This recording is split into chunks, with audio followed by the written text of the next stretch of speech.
What would you do if you knew you had less than 8 minutes to live? Welcome back, Captain.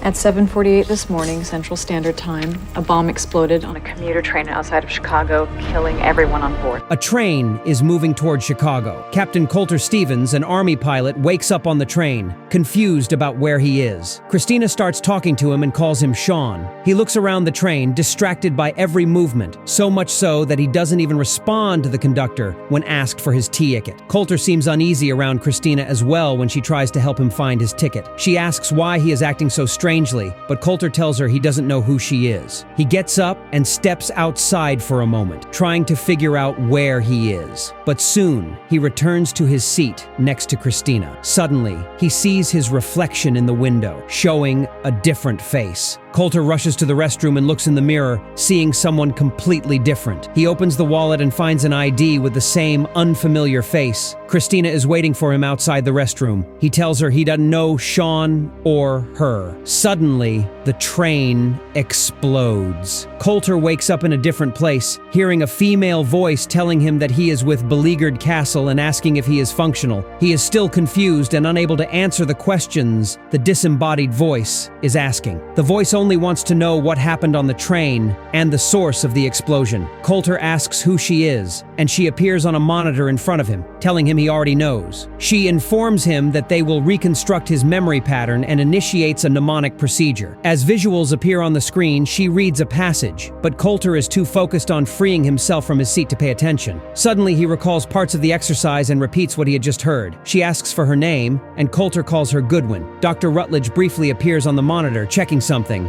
and then Coulter asks to talk to his father. Goodwin interrupts him, steering the conversation back to the bomb on the train. She tells him that Christina calling him by another name is irrelevant. Since he doesn't know who bombed the train, Goodwin informs him that he will go back inside for another 8 minutes. Coulter assumes he is in a simulation, but Goodwin refuses to provide any details about his status. She only insists that he must gather more information. Find the bomb, and you find the bomber. Coulter is back on the train. Christina tells him she has given her notice at work and will be taking the LSAT. He hears a soda can being opened and sees a woman spill coffee on his shoe. Coulter remarks that it's the same train, yet somehow different. Christina takes this as some kind of deep statement. He activates a timer on his watch, still convinced he is in a simulation. Looking around for a possible suspect, he approaches a man and asks how long the delay will be. The man jokes, and Christina tells Coulter that he is a comedian. Coulter scans the train for anything unusual and notices a student returning a wallet to someone. He steps back, remembering that the explosion came from behind him. Heading into the restroom, Coulter examines the space and notices that the vent has been tampered with. Opening it, he finally finds the bomb. Thinking Goodwin can hear him, he starts talking to her, expecting instructions on what to do next. Instead of tampering with the bomb, Coulter leaves it as it is and gets another idea for finding the bomber. Returning to the carriage, he lies to the passengers, claiming to be transit security and warning them of a security breach, instructing everyone to turn off their electronic devices. No one takes him seriously, and when he sees a man still using his laptop, he forcibly closes it and breaks the man's jaw. Christina rushes to help the injured man, but Coulter assures her not to worry because neither of them is real. The train explodes again, and he is back. Goodwin instructs him to stabilize and lower his pulse. She asks if he found the bomb, and he tells her that he did, but Coulter insists on speaking to Dr. Rutledge, having figured out that he is Goodwin's commanding officer. Coulter believes he was in Afghanistan just 2 days ago, but Goodwin corrects him. It has actually been 2 months. Still confused, he answers her questions about the train. She informs him that this is not a simulation. Real lives are at stake. Coulter demands more information before continuing with the mission. Goodwin asks Rutledge if she can tell him anything, and once he confirms, she explains. The train Coulter was on had already exploded that morning, and more attacks are expected. Sean Fentress was a passenger on that train, and now Coulter is him. He struggles to understand, but Goodwin pushes him for more details. Coulter tells her where he found the bomb and describes the type of detonator used. Goodwin explains that the explosion was timed to occur occur when a freight train was passing by, ensuring both trains would be engulfed in the blast. This means the bomber must have been close enough to see the exact moment to detonate the bomb. She instructs Coulter to focus on the passengers and complete only the tasks she assigns him. They send him back. Coulter wakes up on the train, right in the middle of the same conversation. The woman spills coffee on Christina's shoes, and Christina responds kindly, something Coulter takes note of. Now, he believes she is real. Coulter asks the conductor if he has noticed any unusual behavior among the passengers, but the man responds that Coulter is the one acting strangely. He then asks Christina if anyone looks suspicious to her and tells her to sit beside him, framing it as a game. She jokes about the people in the car not taking him seriously, remarking that he probably knows them better than she does since he talks to them all the time. Suddenly, Coulter notices a man coming out of the restroom. Christina comments sarcastically that he's resorting to racial profiling. She mentions that this is the only other person she saw coming out of the restroom, which makes Coulter pause and think.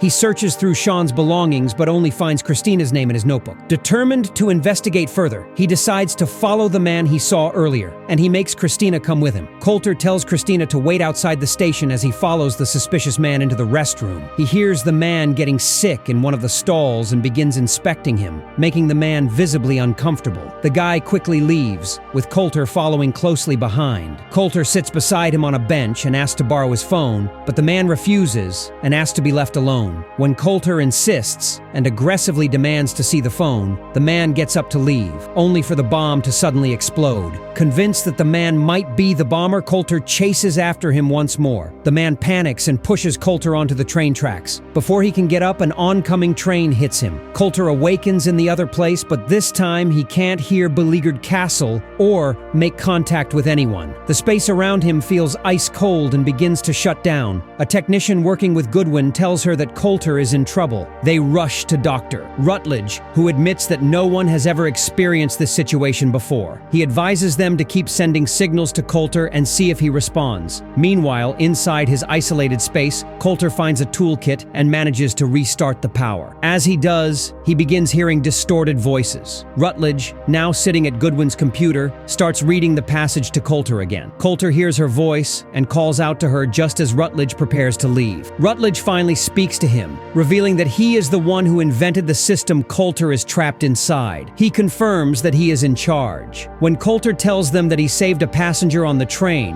Goodwin intervenes and continues the conversation. She explains that saving people on the train is not part of his mission. Coulter insists that someone survived, but Rutledge clarifies that she only survived inside the source code. Confused, Coulter demands an explanation. Rutledge simplifies it for him. Source code is not a time travel machine, but a form of time reassignment. Coulter is not truly traveling back in time, but reliving a parallel reality, where he experiences events through the eyes of Sean Fentress, his link to the past. Still unconvinced, Coulter insists that he saved Christina. Goodwin looks up Christina's name online and shows him the harsh truth. She died that morning on the train. Despite this revelation, they need to send him back again. There is now intelligence suggesting a second attack is imminent in downtown Chicago. This time, authorities fear the bombers will detonate a dirty bomb, prompting an emergency evacuation of the city. The military believes that if Coulter can identify the train bomber, they may be able to stop the second attack. Before sending him back, Goodwin informs Coulter about a handgun hidden on the train. She authorizes him to use any necessary force to complete the mission. Coulter wakes up on the train once again, but this time he feels a deep sadness upon seeing Christina alive in front of him, knowing her fate is already sealed. They talk for a moment and it becomes clear that Coulter is slowly falling for her, but he has a mission. Determined, he gets up and searches for the gun, finding it exactly where Goodwin said it would be. Unfortunately,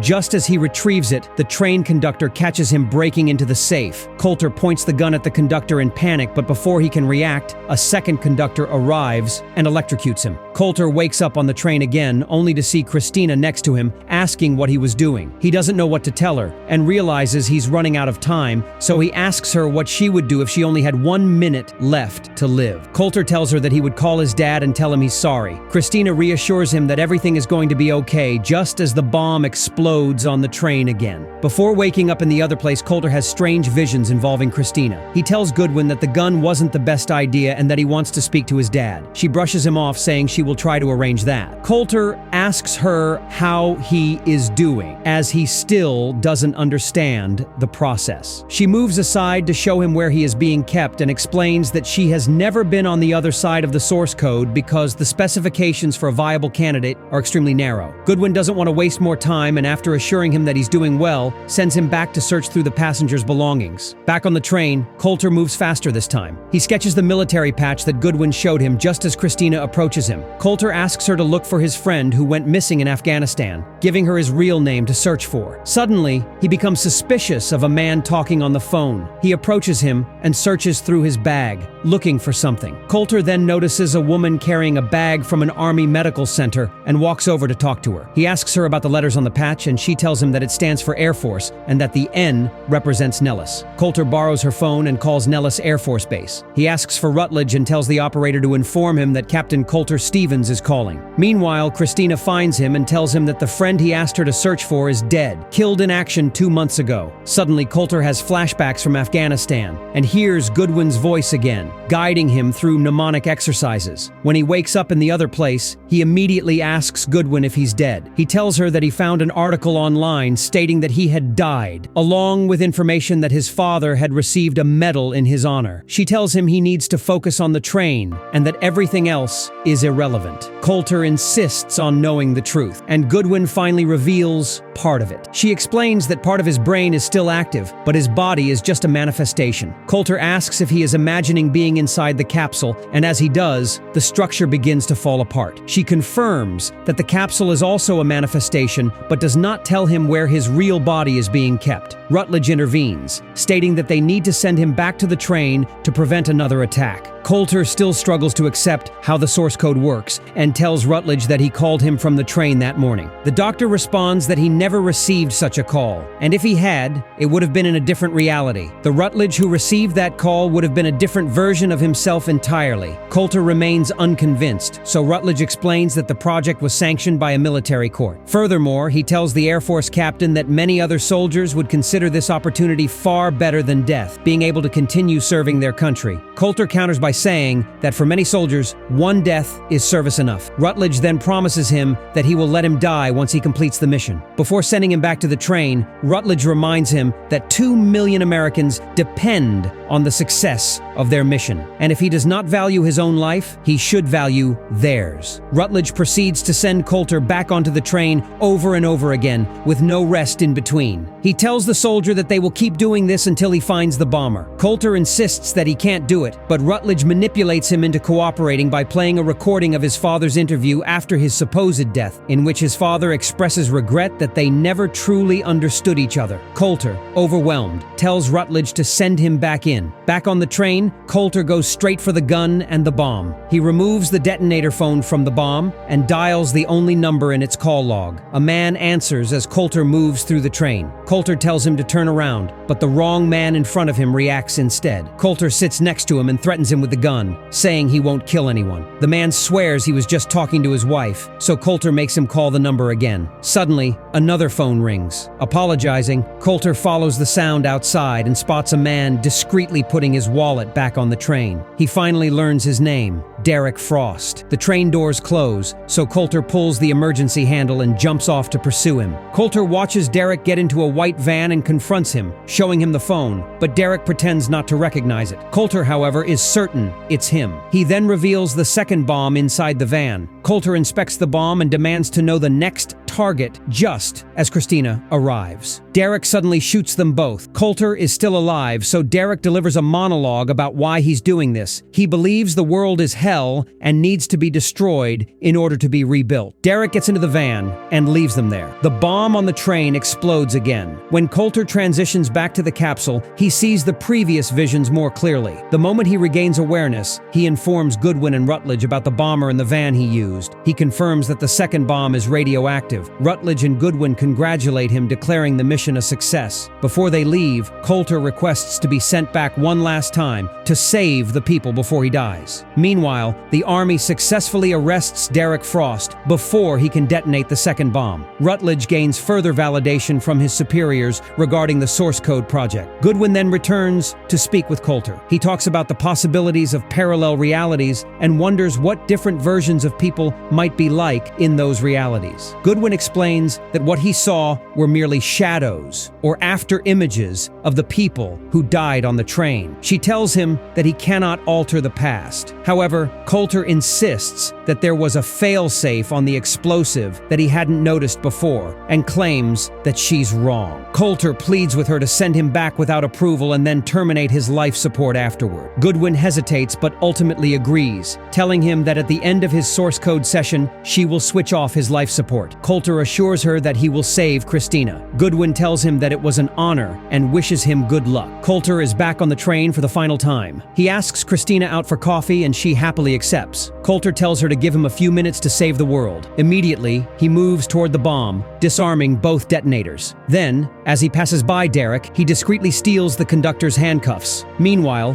while the source code is still running, Rutledge continues receiving praise from his superiors. Goodwin walks into his office as he orders Coulter's memory to be wiped and prepares him for a new source code mission. Rutledge has no intention of letting Coulter die, much to Goodwin's disapproval. Back on the train, Coulter stops Derek before he can leave and cuffs him to a bar. He shows him the phone and calls the police, providing them with details about Derek and the radioactive bomb in the van. Coulter then takes Derek's phone and walks away. He sends an email to Goodwin and calls his father. Pretending to be a friend, Coulter tells his father that before he died, he wanted to say that he was sorry. Meanwhile, Goodwin goes to the chamber where Coulter's body is being kept and opens it. Seeing the condition he is in, she is visibly affected. On the phone, Coulter's father expresses his regret, saying he wishes he had told him he loved him. Coulter reassures him that he already knows. Then, he returns to Christina. Rutledge receives a call informing him that Goodwin is with Coulter. He orders military police to meet him at the chamber and tries to unlock the door. Goodwin, however, simply waits for Coulter's 8 minutes to run out. Back on the train, Coulter asks Christina what she would do if she had less than a minute to live. She replies that she would make those seconds count. Coulter kisses her. Goodwin switches off his life support. The military police burst into the room only to find Coulter's lifeless body. But back on the train, the explosion never happens. Coulter reassures Christina that everything is going to be okay. They take a walk to the Chicago Bean, and Coulter realizes that the visions he had during his transitions were of this very moment. Make sure to subscribe and turn on notifications so you can watch more videos like this. Thanks for watching.